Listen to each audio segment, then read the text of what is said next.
You know, when we go through hard times, when we go through persecution, when we go through suffering, we have a God who can relate to it.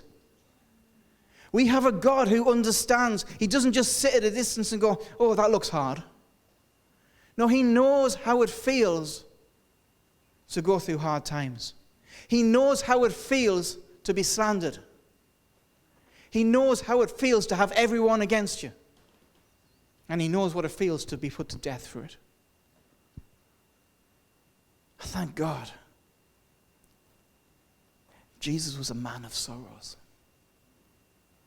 So when I experience sorrow and I pray, I'm not praying to someone who doesn't get it. I'm praying to someone who understands it. We have a God who understands what it feels like to be us. That was true for Smyrna. That's true for you too. But the other thing is saying this is, I am the one who died and now lives, is he's telling them, death didn't hold Jesus back. Jesus conquered death. And because Jesus conquered death, you will conquer death too.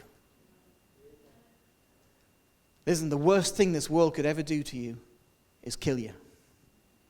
And that's not so bad, because Jesus has conquered death. He then indicates to them that he's very aware of their current plight. He says this, starting in verse 9, I know your tribulation and your poverty, but you are rich. And the slander of those who say they are Jews and are not, but are a synagogue of Satan. Tribulation, affliction. The emphasis behind this word is like being crushed beneath a heavy weight. Has anyone ever felt like that? Here's a better question. Has anyone ever not felt like that? This was a church undergoing massive pressure, where it just felt like everything was pushing them down. Tribulation is not a gentle word. It's not a light word. It's not a mild thing to go through. This church was suffering. And they were poor. In a prosperous city, they were the downtrodden. They were the second class. They had nothing. But Jesus says, you are rich. Listen to what James says about those who are poor. James 2:5. Listen, my beloved brothers. Has not God chosen those who are poor in the world to be rich in faith and heirs of the kingdom, which he has promised to those who love him? Listen, when we're poor in the world, we can be rich in faith. And not only that, we have an inheritance in the kingdom of God. That's the greatest thing that's bigger than anything you could ever own. See, the church in Smyrna is a church that would not fit in the health and wealth prosperity gospel framework. They'd be rebuked by the prosperity preacher. You've got a lack of faith. You're not living in the blessing. It's a church that wouldn't pass the prosperity gospel's standard. Oh, but it passes Jesus' standard. Jesus commends this church. Listen, if you're struggling financially, don't let anybody tell you it's because you've got a lack of faith. You are rich in the kingdom of God. See, not only was this church persecuted, pressured, and poor, they were slandered. Slander, in other words, false accusation. Now, we don't know who was telling these lies. We don't know what these lies were, but we do know who told them. They were those who say they are Jews, but are not. And Jesus refers to them as the synagogue of Satan. Now, take out your head a picture of an actual synagogue where everybody goes to worship Satan. No, not that. Before we get into that, though, listen. Slander is hurtful. Yeah? I get it. When people throw slander at you, say, you're not of God. When people accuse you of being a liar, when people accuse you of being a terrible Christian, when people slander your faith, when they say the Bible is dangerous, when they say you're bigoted, when they say you're closed-minded, it hurts, doesn't it?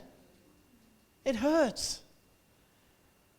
And slander, it can come at you from all angles. It gets in your head, follows you around. You know, they used to say, sticks and stones may break my bones, but names will never hurt me. Oh, that's not true, is it? Your bones heal faster than your head. It hurts. But at no point here does Jesus say, it's okay, just brush it off. Jesus says, I understand, you're slandered. You know, they did the same to him. They told lies about Jesus. They said his work was demonic. They said he spoke falsehood. Listen, Jesus gets it. He knows. And in those moments, we can choose to say, you know, we can pull back and go, you know what? It just hurts too much. I'm not going to put myself out there again. I'm not going to risk it. I'm not going to step up. I just can't. I can't. I'll pull back to the place of safety. I'll retreat. It's certainly easier that way. Nobody can slander me if I don't do anything. And we can miss the opportunity God's put in the midst of that. The opportunity God's put in the midst to have victory over it. You know, what if Jesus had pulled back when they slandered him? What if Jesus had decided he didn't want to deal with the hurt? Where would we be? Matthew 5, verses 10 to 12, Jesus said, blessed are those who are persecuted for righteousness' sake, for theirs is the kingdom of heaven. Blessed are you when others revile you and persecute you, and utter all kinds of evil against you falsely on my account. Rejoice and be glad, for your reward is great in heaven, for so they persecuted the prophets who were before you. This morning I just want to say to you, if you are slandered, you are blessed. When you're persecuted, you are blessed. I know it doesn't feel like it, but Jesus said you are, so you are. For yours is the kingdom of heaven. Your reward is great in heaven. I know we don't want slander. We don't want verbal abuse. But Jesus said it's a blessing. It's a blessing.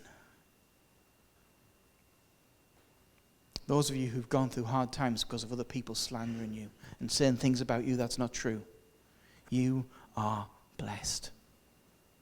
You're blessed. This attack came from people who called themselves Jews. I tell you, a lot of attack can come from people who call themselves believers. Yeah? And I tell you what else? Those are the attacks that hurt the most. You expect it from the world, you don't expect it from the church.